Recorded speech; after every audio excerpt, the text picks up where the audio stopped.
that they've done. It's been really great to see. And Luke, thanks for joining us here on the show. Glad to have you.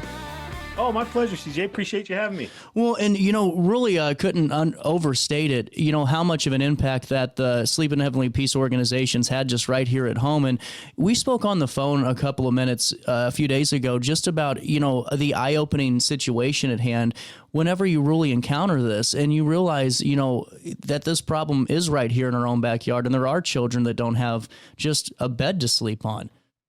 Yeah.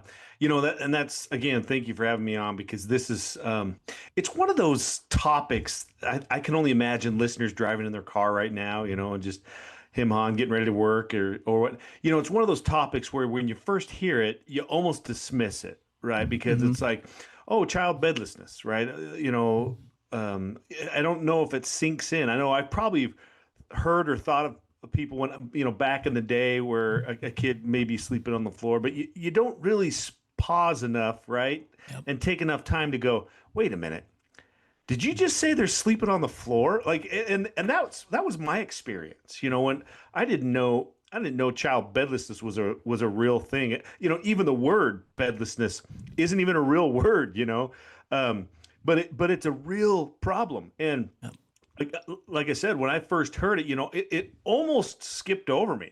I was in a leadership group. We were talking with other leaders of my church, and we were helping, families in the small town that I lived in. And, she talked about this one family that we were helping with, rides to school and work and food, and the kids didn't have any beds and they needed bikes. And then I was like, whoa, wait a minute.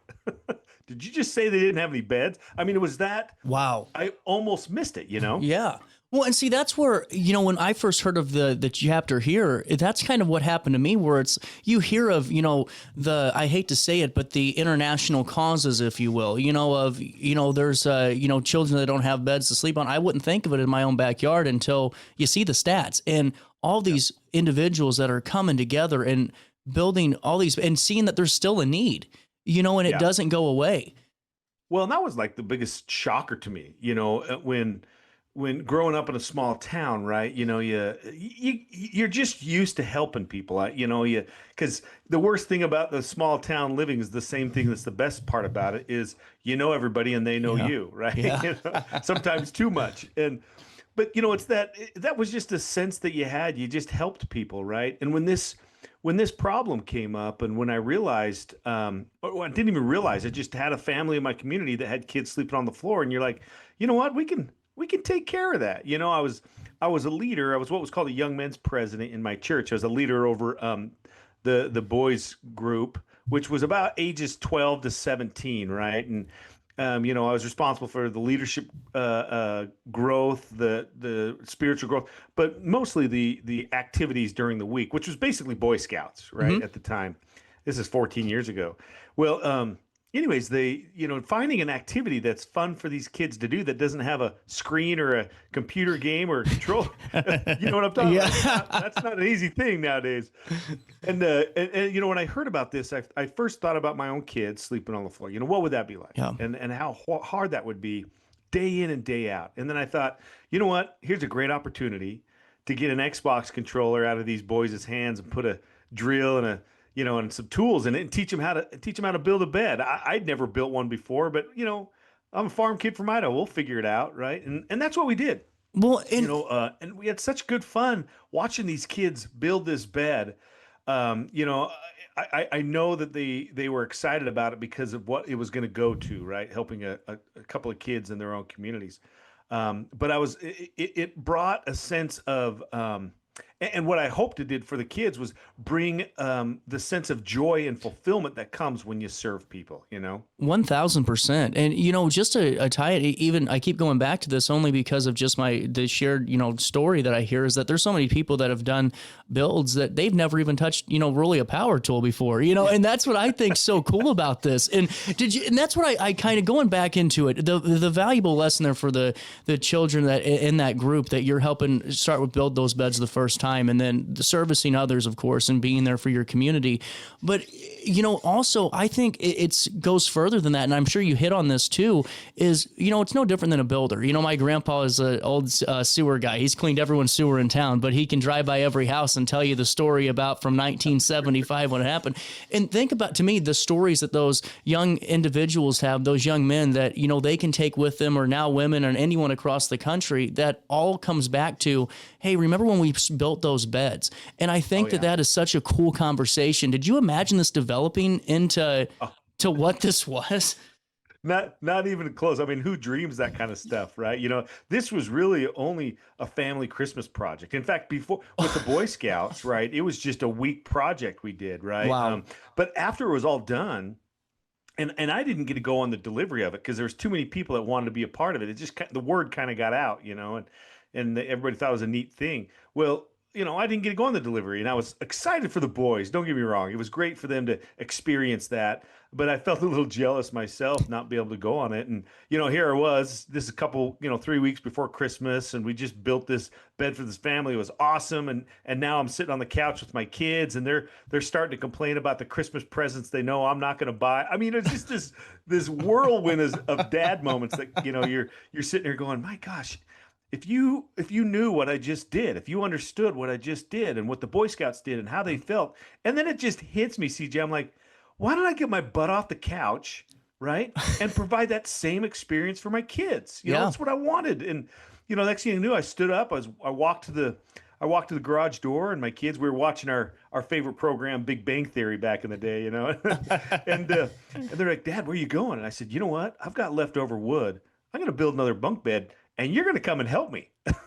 so we had a great time. I wanted this experience for my kids so they can appreciate the joys of giving back and the fulfillment feelings that come from that, as well as understand and appreciate the things that they did have, like a bed, for crying out loud, But once we built it, I had no idea what to do with it. I didn't know child bedlessness was a thing. I had solved the one problem I knew in my town. So, hooray. Right. But now we had this bunk bed, and I didn't know what to do with it. And, a friend of mine said, why don't you post it on one of the buy-sell trade groups on Facebook? And so I did. And that's when, CJ, that's when I realized, okay, child bedlessness is a real thing. I had so many people comment on this post about kids that they knew, and then they talked about the conditions that they were sleeping in. I mean, this is the first time I read the conditions, which was really shocking. Pallets, kids sleeping on pallets, sleeping on their clothes, sleeping on hardwood floors, 3 or 4 in the same bed. It was just really overwhelming what these kids were sleeping on. Well, and that's, it goes into such a larger point whenever you're able to provide, something as simple as, a bed. And to me, that's where I think every time I talk about this group, Luke, it's as simple as a bed, but it's so much more valuable than that, because as parents, I mean, hell, if anyone's ever been in a struggle and you're trying to keep the lights on and you're getting notices or whatever happens with life, we aren't here to judge. We're just here to help, Yes. And so whenever you have that, where an organization says, hey, here's these beds to get your kids back off the floor, I just think of the morale boost, and just that couple of minutes of joy for that family. Can you take me through what you've been able to experience just with some of these deliveries, and also the team building that's done on the flip side of this for this as well? 100%. Where the rubber met the road for me, or where my heart changed for this, to be a part of building a bed is great for a child. Well, and for you too, right? But I wanted this bed that me and my kids built to go to something that was very special, very needed, certainly a child. Well, a friend of mine called me up and said, hey, Luke, have you delivered that bed yet? And I said, no, why, what you got? And she worked in the social services sector. She was helping transitioning homelessness and things of that nature. She said, I've got the perfect family. And this is my Haley story. So Haley was a 6-year-old girl that had never slept on a bed. And that was the first time I ever heard of a child that old that had never slept on a bed. She slept in the backseat of her mom's car. They were homeless. And so my friend obviously helped him get a house. And so I was really excited to bring her first bed, and we wanted to surprise her, right? So we showed up, and you can imagine what the house looked like, right? It's government assisted housing. It's not the greatest thing on the planet, right?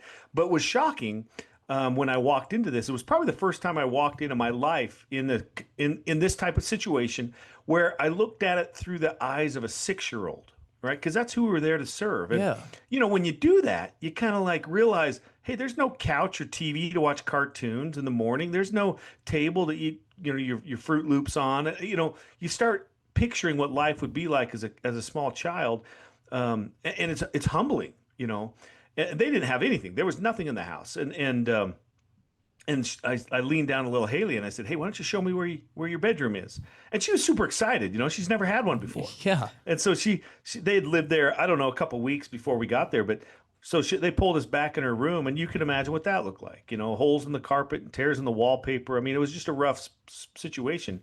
But the most shocking thing was in the corner of the room was a pile of clothes, and that's where Haley slept. She'd come home from school, put her PJs on, sleep on her school clothes, and then put them back on and go to school. And I'd never seen that before. I was really shocked. It almost made me mad at first, Yeah, right? I bet. This is going on in my hometown?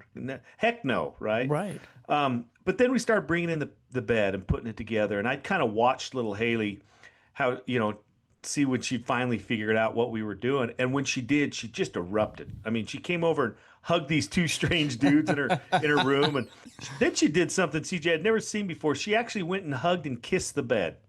And if that wasn't enough to just melt your heart, right? Yeah. Then you look up and here's mom. 6 years of tears pouring down the single mom's face. And I was raised by a single mom too, so I knew what those tears meant. It was overwhelming, and I remember thinking right then, this is way more than just a bed. This is way more than just a good night's sleep. These kids are struggling. If you think about it, if I tell everybody, listen, just stop for a minute and just contemplate and think, what would it be like as a kid, small kid like that, or even a teenager, not to sleep on a bed? You're waking up. Just think of physically. You're waking up sore and grumpy, and you're not ready for school, and you're not ready to make good friends, and you're going to get good, bad grades, and and there's always an attitude issue, and there's always that's just the physical side of things. Then you look at the emotional, the psychological side of things, the social side. These kids can't have sleepovers, or they're going to their friend's house, and their friend not only has a bed, but they got freaking throw pillows, right? I mean, Yeah. it's just one of those things where psychologically that can't help. And then you and I, CJ, and everybody out there, when we have a bad day, work was hard, or lost a client, or fought with someone, or worse yet, you got the flu, right? Tell me, anybody out there, tell me, what is the one place on the planet that you just want to crawl into, right? Or yeah. And it's your bed. These kids don't have that. Well, and Luke, that's where, I just find, to me, the response that is shown for, the recipients is, I think, is always going to be the hair-raising moment, because it really brings everything back into perspective. Because you could, I'm sure, build 100 beds, but the 101st delivery, it's still going to hit you the same way whenever you see a child really react to it. The thing that I'm fascinated about is, I just wanted to explore this a little bit more, if it's okay, is it seems like you're pretty passionate about, your faith. And I want to know how this helped you. Did it help you grow in your faith with this organization, and how you've built it, number one? And then the follow-up to that, I'll just ask you is, were you surprised to see fellowship take off through this, because it serves dual purposes, this organization? Yeah. I mean, how many times we get stuck in our own egos and silos, and we hear about it at church on Sunday and go, oh, that's a great idea. And then we forget about it by the time Monday rolls around. Oh, yeah. But it just, I mean, man, this really does tackle two sides of a really important issue. It does. We tell people, look, we solve child bedlessness. That's our mission. That's our main point. What we didn't realize we were also solving was, a condition I didn't know existed. And that is, there are millions of people out there like you and I, they want to give back. They just don't know how, right? Or they can't find the one niche or the one fulfilling service that really, like for me, fills my coffers up. And, and that was a wonderful thing to realize. And we actually teach our chapter presidents, listen, this is just as much important for the volunteer experience as it is for the child getting a bed. Because if it's not a good experience, if people don't feel fulfilled and feel like they're needed, which is the biggest thing, right?